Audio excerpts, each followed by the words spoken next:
An American Plague by Jim Murphy, Chapter 4. Confusion, Distress, and Utter Desolation.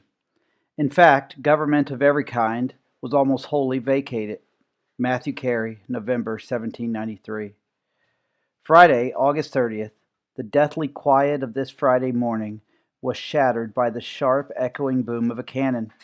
Several minutes went by, and then another boom rattled windows and shook houses in the city. Under orders of Mayor Clarkson, a militia company from nearby Fort Mifflin was hauling a small cannon along the streets of Philadelphia, stopping every few yards to fire off another blast. Actually, the cannon wasn't Clarkson's idea.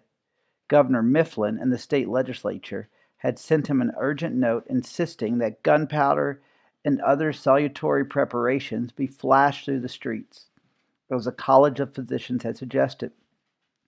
Clarkson did not think these salutary preparations would do much more than scare citizens, but he knew the legislature and the governor were in a panic. On August 27th, a much depleted and very nervous Pennsylvania legislature, only 10 of 18 senators and 36 of 72 representatives, had arrived at the State House to begin their work. 2 days later, unease turned to fear when they discovered that something terrible had taken place during the night.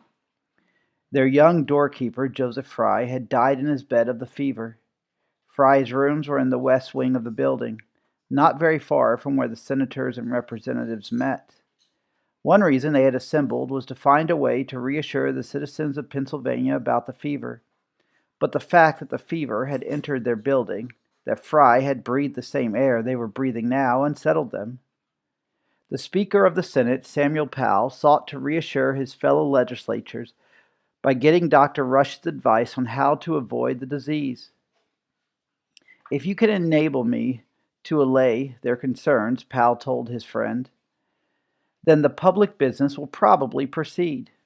Rush was so busy tending patients that he could only scribble on the back of Powell's note, "I know of but one certain preventative of the disorder, and that is to keep at a distance from infected persons and places."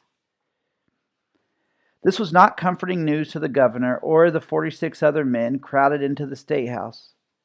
In the days that followed, the two houses, with the urgings of the governor, rushed through a series of hastily written resolutions. One recommended improvements to the public health office, while another suggested that the fever had been imported from the West Indies by French immigrants. They also rammed through a quarantine act. Then the state legislature handed over all emergency powers to the governor and adjourned until December, as Assemblyman Jacob Hitzelheimer noted in his diary. The members declined remaining in the city.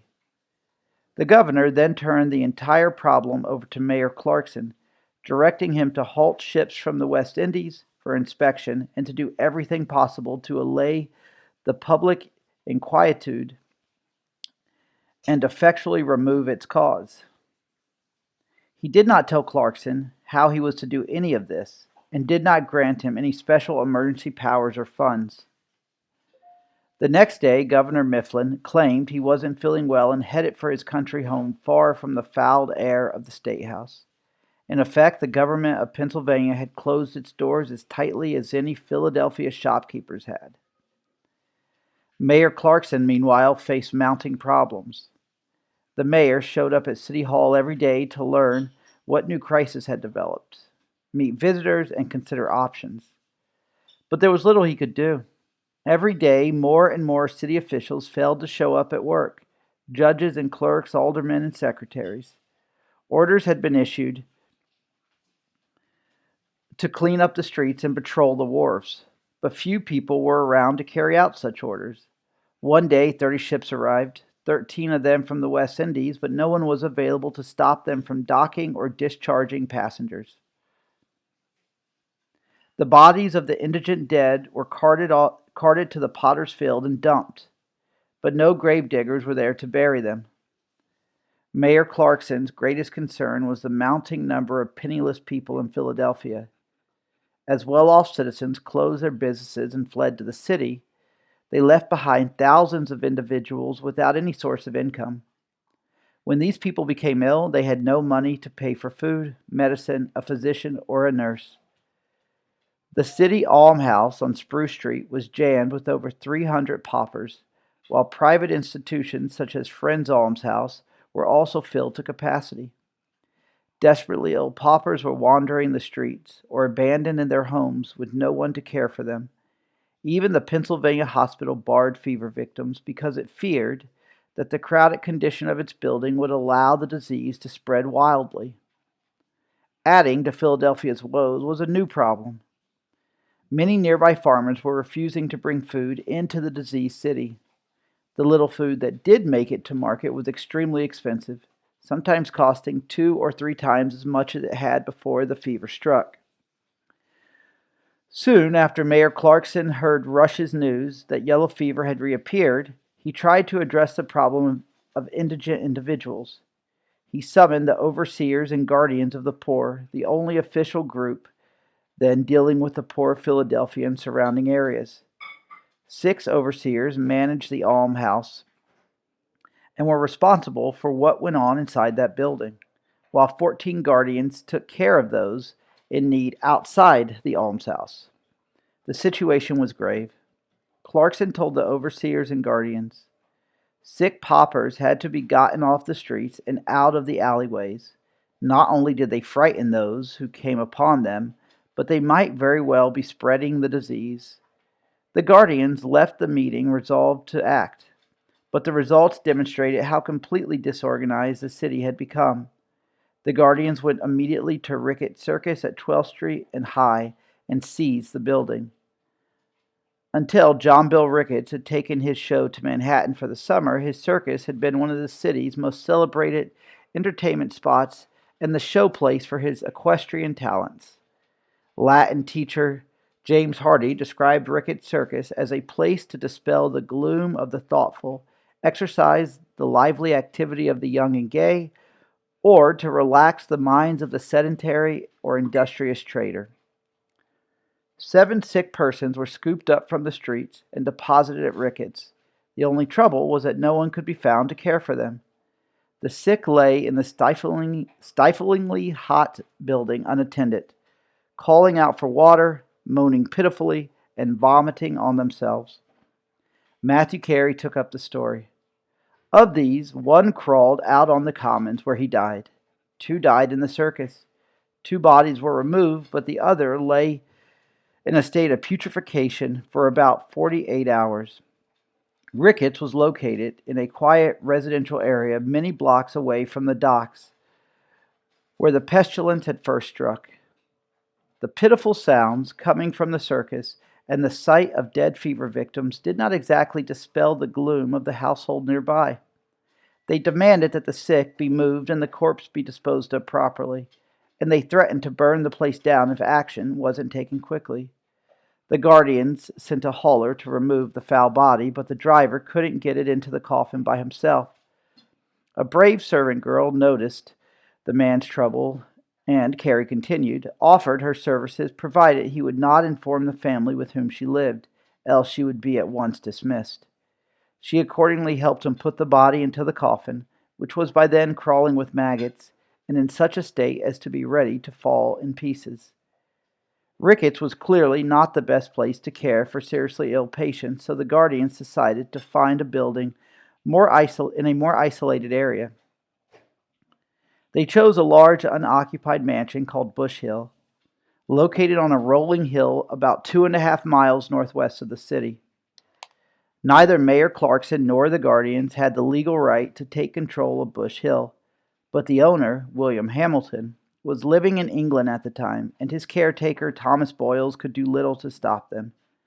Those still alive at Ricketts were moved to Bush Hill, and other desperately ill people followed. 11 rooms plus the hallways and staircase landings were quickly jam full. 4 doctors were chosen to care for those patients. 2 of them became ill shortly after being appointed, while the sickness in the city consumed the time of the other 2. They did show up at Bush Hill every so often, but they never established a regular schedule for visits. Meanwhile, volunteers were called to help at Bush Hill, but only one responded, a second-year medical student named Charles Caldwell. He found conditions at Bush Hill limited, crude, and insufficient, The place had been taken over so hastily, with so little attention to medical needs, that it was a likeness in miniature of the city at the time, a scene of deep confusion and distress, not to say of utter desolation. Then the situation got even worse. Shortly after this, Carey wrote, the guardians of the poor for the city ceased the performance of their duties, nearly the whole of them having removed out of the city. Only 3 remained to see the mounting problems in Philadelphia and to administer Bush Hill. Of the 3 who stayed, 2 died of the fever, while the other became too sick to do any sort of work. As all this was taking place, deaths in the city increased from 19 on September 1 to 42 on September 8. Whole families were swept away in a matter of days. David Flickwer and 5 members of his family perished, as did Samuel Weatherby and his wife and their 4 children. Godfrey Gebler lost 11 family members. Many of these people died, Carey pointed out, without a human being to hand them a drink of water, to administer medicines, or to perform any charitable office for them. Every morning found bodies lying in the streets. Every day a new horror story surfaced. Carey took a pregnant woman who went into labor even while her husband lay dead in the same room with her. No midwife attended her. No relative or neighbor gave her comfort. She managed to crawl to a window and get a passerby's attention. With his assistance, she was delivered of the child, which died in a few minutes, as did the mother. By the end of the first week of September, the yellow fever epidemic had driven the state government from Philadelphia and crippled the city's administration. It then struck at the federal government with a vengeance. Secretary of the Treasury Alexander Hamilton and his wife fell ill with the fever on September 5, and they left the city. 6 clerks of the Treasury Department also contracted the disease, leaving just one, Joshua Dawson, at his post. Attorney General Edmund Randolph was away negotiating an Indian treaty, and his department fell into disarray almost immediately. The post office ceased doing business when 3 of its clerks grew ill. Thomas Jefferson, meanwhile, had submitted his resignation, which was to take effect on December 31, because of Washington's neutrality policy, and went home to his estate in Virginia. Nearly everyone, Washington observed with consternation and annoyance, had matters of private concernment, which required them to be absent. The president recognized the mortal danger federal employees face and urged department heads to move their offices from Philadelphia to Germantown, some 5 miles away. A few days later, Washington himself began preparing to leave for Virginia. It was my wish to have continued in Philadelphia longer, he wrote to his personal secretary, Tobias Lear. But as Mrs. Washington was unwilling to leave me surrounded by the malignant fever which prevailed, I could not think of hazarding her any longer from my continuing in the city, the house in which we lived being, in a manner, blockaded by the disorder, and was becoming every day more and more fatal. The morning of September 10, George and Martha Washington headed south toward Mount Vernon. He planned to be away from the seat of the federal government for 15 days, and so did not take any official papers with him. In the weeks ahead, he would postpone his return several times, as reports reached him that the epidemic was growing worse. Without realizing it, the president set a constitutional crisis in motion when he exited the city. Many people, Thomas Jefferson and future President James Madison included, felt that Washington could not legally convene Congress anywhere but within the city limits of Philadelphia. Without Congress to pass laws and appropriate money, the workings of the federal government would eventually come to a grinding halt. 2 days after the president left, and even before he reached his Virginia home, a meteorite fell out of the morning sky and thudded into 3rd Street. In a city that was fast falling apart, it was seen as an omen that even worse things were yet to come.